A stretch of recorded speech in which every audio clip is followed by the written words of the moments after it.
Large retailers are warning the government, raise our taxes and we'll raise your prices. But test the claim and it looks less like economic inevitability and more like corporate opportunism. I'm Mike Sivier of Vox Political. Buy me a coffee. That means donate vital funds so I can keep going. Or if you give more than £20, I'll give you a free book. More on that later. Subscribe to the video mailing list, like and comment on this clip, and subscribe to the channel if you haven't already. But watch this first to the end because the alarm comes from the British Retail Consortium reporting that 2/3 of finance directors expect prices to rise in the next year. They point to costs added in Labour's first budget, higher national insurance contributions, and the new national living wage.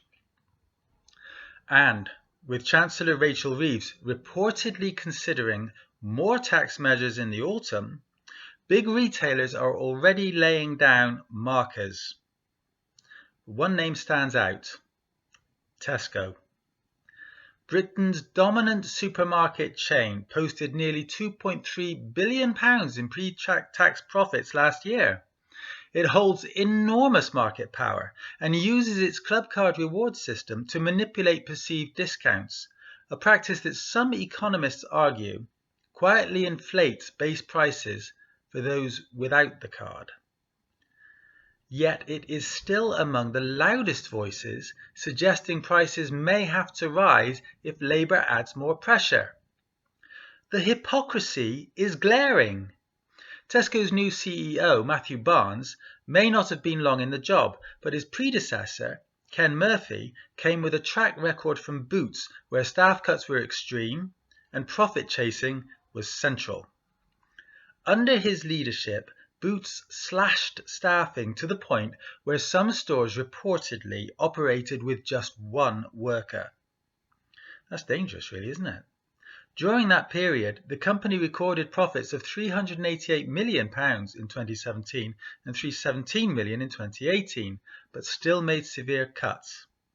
In Tesco, that philosophy may persist. Despite immense profits, the company looks set to use Reeves' planned tax hikes as a reason to squeeze more from customers. You know, it's funny how things happen. I was talking to a friend who is a Tesco employee only last night. That's July 30th, 2025, if you're coming in at a later date. And he laid it all out for me. I had to get confirmation, but he was right all the way down the line.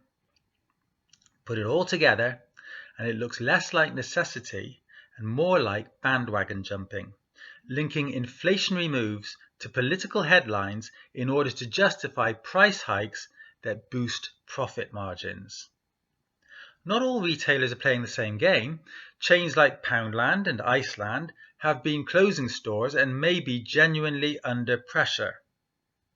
According to the BRC, 42% of surveyed retailers have frozen recruitment and 38% have actually cut staff.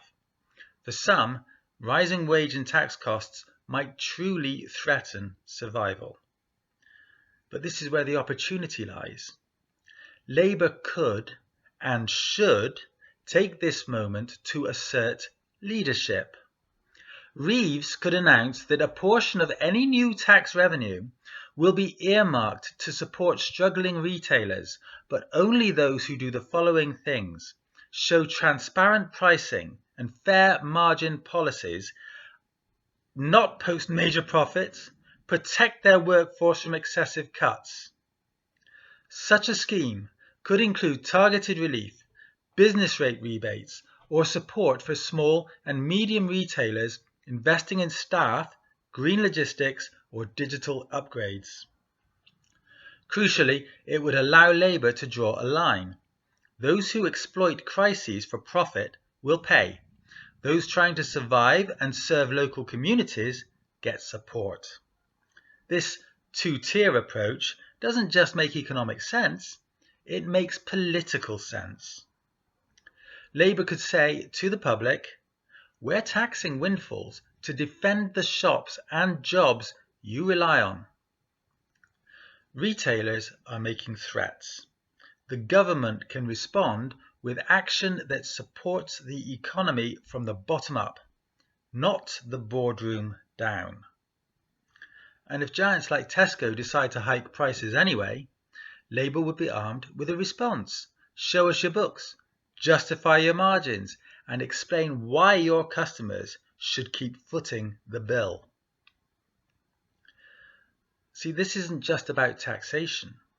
It's about choosing who shapes the economy, opportunists in corporate HQs, or a government that backs the people who pay the bills. I've been Mike Sivier, and it's time to buy me that coffee now. And yes, it still means donating cash to the cause. Donate more than £20 and I'll give you a free copy of my reissued first book, Strong Words and Hard Times. Subscribe to the video mailing list to see more of the same. Like and comment on this video clip and subscribe to the channel if you haven't already. And if you do all that, you'll be helping keep the channel alive, and then you'll be able to see me in the next one.